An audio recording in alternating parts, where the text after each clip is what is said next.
সঠিক সময় এসেছি, আর সঠিক সময় এসেছি বলে তোমাদের যুগল মিলনটা আমি নিজের চোখে দেখতে পেলাম। দেখো দেখো দাদামণি আমার জন্য কি সুন্দর একটা নেকলেস এনেছেন দেখো। শুধু নেকলেস কেন, পরে পরে আরো অনেক কিছুই পাবে। সুমন্ত কি বলছিস তুই? ঠিকই বলছি। সনাতনী হিন্দু শাস্ত্র মতে ভাসুরের ভাদ্রবরে স্পর্শ তো পরের কথা, তার ছায়াটা মেনে চলতে হয়। ভাবতে আমার অবাক লাগছে যে আরে তুই কি বলছিস সুমন্ত? সুমন্ত আমি তোর বড় ভাই রে, আমি তোর বড় ভাই। আমি আমি ওকে ভাতৃবধূ হিসেবে দেখি না রে, ওকে দেখি আমি আমি আমি আমার নিজের ছোট বোনের মতো দেখি। আজকে পূর্ণের দৃষ্টিতে দেখছিস, দুদিন পরে বউ হয়ে যেতে কত কম। কিন্তু ধৈর্যের সীমা অতিক্রম করে যাচ্ছিস। ধৈর্যের সীমা অতিক্রম করতে তোরাই আমাকে বাধ্য করেছিস। সুমন্ত গলা সারটা নামিয়ে কথা বলতে বন্ধ করছো। চোর ডাকাত আটকা থানা নয়। এতদিন জানতাম পুলিশটা খুশ করায়, কিন্তু এখন দেখছি সুযোগের সদ্ব্যবহারে তারা চরিত্রই নয়। আমার গায়ে হাত তুলে কাজটা কিন্তু ভালো করলি না। তোর গালে আমি চড়ে মেরেছি ঠিক, তুই বিশ্বাস কর ভাই, তার থেকে বেশি আঘাত লেগেছে আমার বুকে রে ভাই। ভাই এই তোর ভাই? আমি না, তোর সাথে আমার কোন রক্তের সম্পর্ক নেই।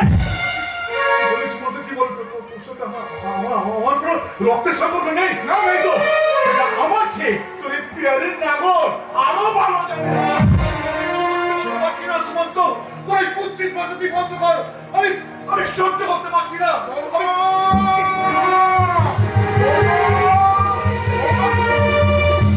একই বৌমা, তুমি মাথা নিচু করে দাঁড়িয়ে আছো, সৈকতের চোখের মন চিকচিক করছে, সুমন্তর চোখ থেকে বেরিয়ে আসছে আগ্নেয়গিরির লাভাস্রাব। কি হয়েছে বাবা? যেটা যাকে জিজ্ঞাসা করছো সে কোনদিন তোমার কাছে সত্যটা প্রকাশ করবে না। না সুমন্ত না, সত্যটা প্রকাশ করার মতো মানসিকতা আমার থাকলেও সেটাকে মেনে নেওয়ার মানসিকতা তোমার নেই। তোমরা অনেক নাটক করবে তা আমি জানি, কিন্তু ঠিক সময়ে তোমার ভাসুরার ভাদ্রবের গোপন পেন্ডিলাটা আমি আমার মোবাইলে বন্দি করে রেখেছি। তোর মুখ থেকে এইরকম কথা শুনবো এটা আমার স্বপ্নেরও অতীত। নিজের চোখে দেখো ওদের কি খারাপটা।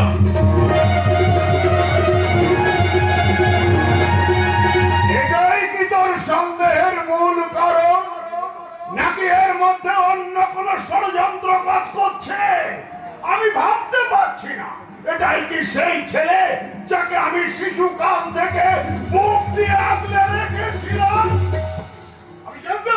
আমি জানতাম সবকিছু দেখার পরেও তুমি এই কথাটাই বলবে, কারণ শরীর সাক্ষী মাতারি গলা বাজিয়ে কোনো লাভ হবে না। ভুলে যাও না, তোমার সমস্ত প্রমাণের অর্ধেক অংশীদার আমি। সকালটি হয়ে চন্দানীকে নিয়ে এই বাড়ি ছেড়ে বেরিয়ে যাবো।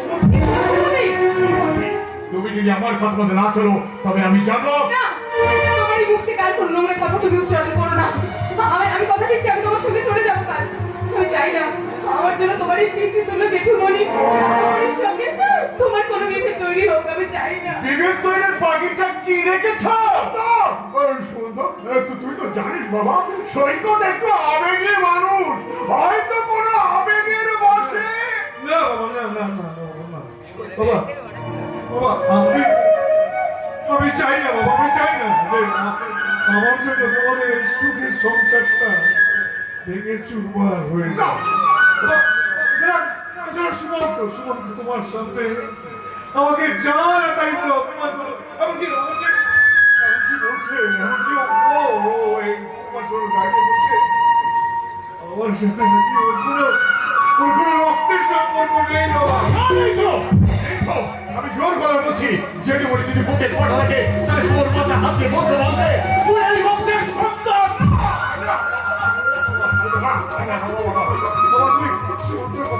জবাব দিতে তুমি আমার মাথায় হাত দিয়ে একবার বলে সুমন্ত যে কথাটা বললো সে কথাটা কি ঠিক?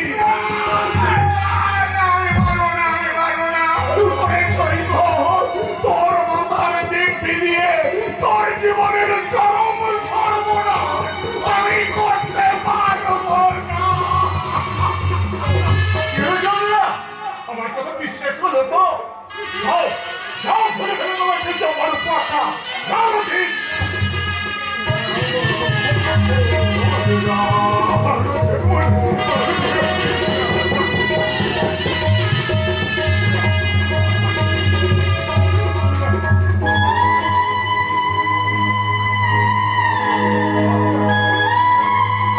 আমাকে আমাকে ক্ষমা করে দেবেন দাদামণি, আমাকে ক্ষমা করে দেবেন।